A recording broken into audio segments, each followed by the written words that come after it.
Hey, what's up, everybody? Brizzo here. Mr. Frags is right over there. Yep. And this is... Assassin's Creed. The Forgotten Sands. So, you take Ezio. We're in the stables, by the way. Yeah, Ezio. That's the Spanish word for easy. I don't know why he has a Spanish name. He's from Italy. I don't either. From Monteriggioni.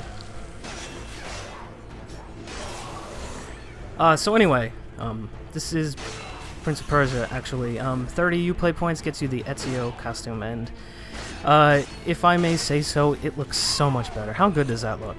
Much better. I mean, honestly. And, you know, during one of the first videos, I was saying how it doesn't make sense that there's no blood in the game. Yeah. But now that we're fighting not humans, it makes sense. It's like Alan Wake. Okay, so this is the upgrade menu. This is the first chance you'll have to upgrade.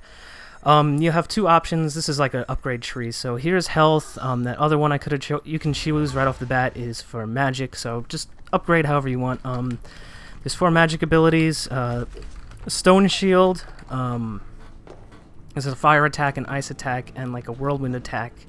That pretty much will clear out enemies when they're like surrounding you. It's an area of effect attack to just get guys off your back. So it doesn't really matter how you upgrade that. I recommend you get at least every spell up to level 1 as fast as possible. And upgrade your health, and then there's another couple ways you can upgrade your sword attack damage. And you don't have to get that up high if you don't want to, but I did just to make this go a little faster. Nice. Thank you. That was well explained, right? Yeah. I feel like I just finished playing the game. You know, how come he can run on certain patches of walls, but not the other patches of walls? No, he can run on any patch of walls he wants. Oh. Yeah, that was a weird jump, right? Yeah. That was one of those instances, and you're gonna see a couple more of them where I mentioned it in one of the earlier videos. It kind of has that Prince of Persia problem where, not Assassin's Creed problem, where you're trying to jump in one direction and you just don't. Yeah, like you're trying to go around a pole. And yeah, it just so doesn't go around the instances pole. like that where, like, I didn't necessarily mess up the commands with the controller, but the game messed me up, and I had to fix them. I left those in. I don't know. You have one of the best bloopers I've ever seen. One of the best what? Bloopers that you recorded. Oh yeah. Oh no, there's some. I left some bloopers in actually, but they're not deaths. That was a good one right there. Yeah, there's these little kind of challenge-ish areas. I think they're loading screens in disguise.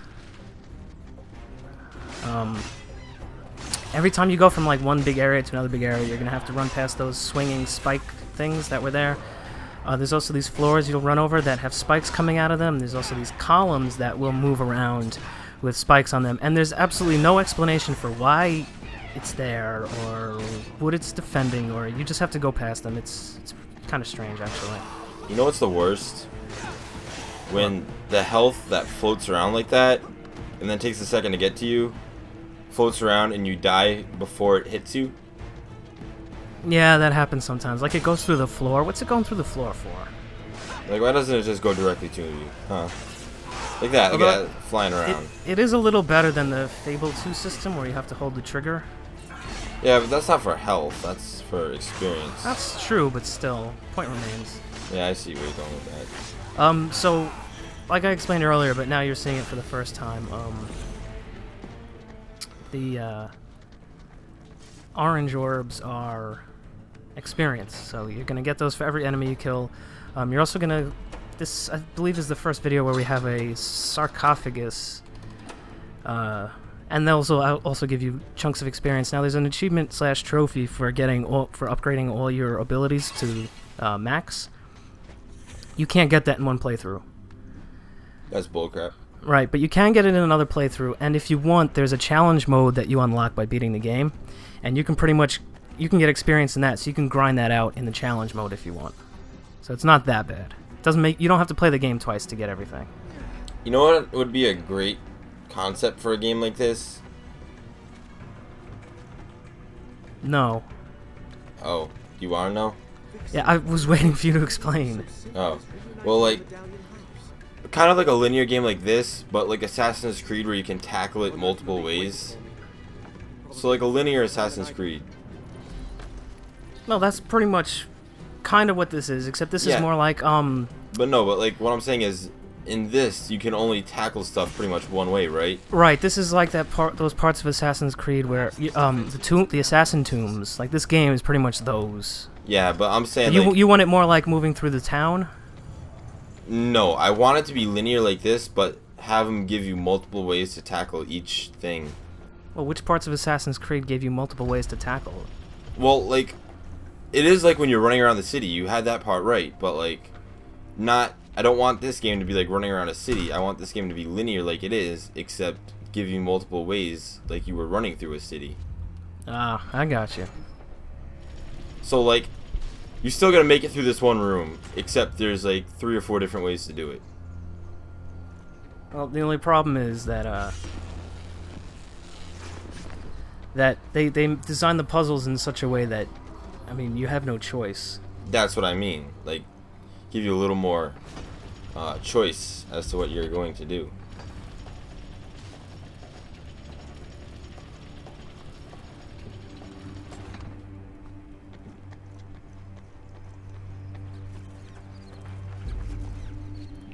Isn't it just a little too convenient that all these poles and walls are sticking right where they should be? It's really strange. You spend this whole game in this one palace, and you never actually go outside, or like you go around it, but you never go outside. You never go into any different areas, and there's all these weird traps and contraptions and stuff, and you wonder like, who the hell built this thing? Right. And then you gotta feel bad for whoever made all those banners, because you just tear those things up. Yeah, I know. Poor guy. I bet you they just installed new ones, because those look pretty clean. And you're just now, ripping them apart. if you're having trouble finding the secret areas, like, let's say you want to know where the sarcophaguses are. Sarcophagi? Sure. Whenever you see one of those orange banners, and it doesn't look like you're going to be heading up one, there's probably one around, because that was how you get down from after you find it.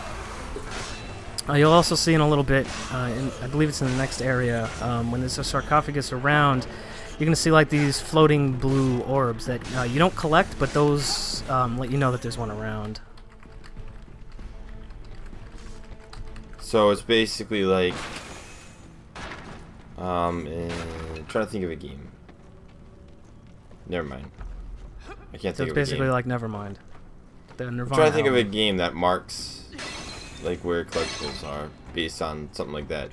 I know Infamous had a thing that you could like send out this shockwave and it would reveal Yeah, that's not, I'm thinking of something like Alan Wake where the chests have that little yellow stuff on the walls. Mm-hmm.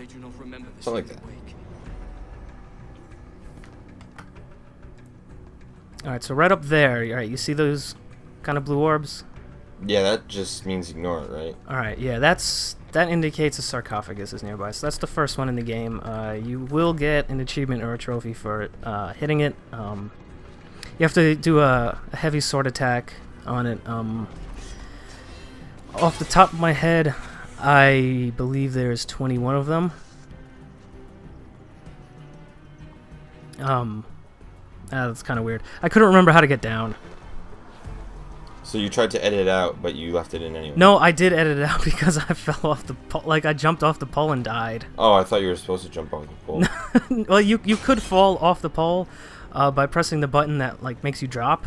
But I kind of jumped against the wall and fell to my death. And I went, oops. So what's the point of having these things, like, just... Like I said, I'm pretty sure it's just... Is this just decoration? Yeah, it's hiding the loading screens, because there are none whatsoever. But the like, whole game.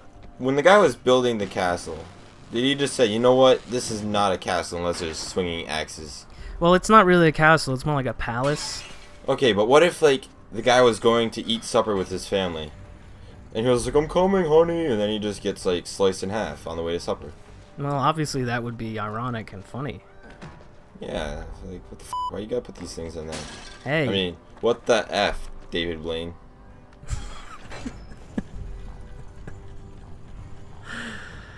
Anyway, here's a small little jumping puzzle, and once you've solved it, you're going to be in the next area.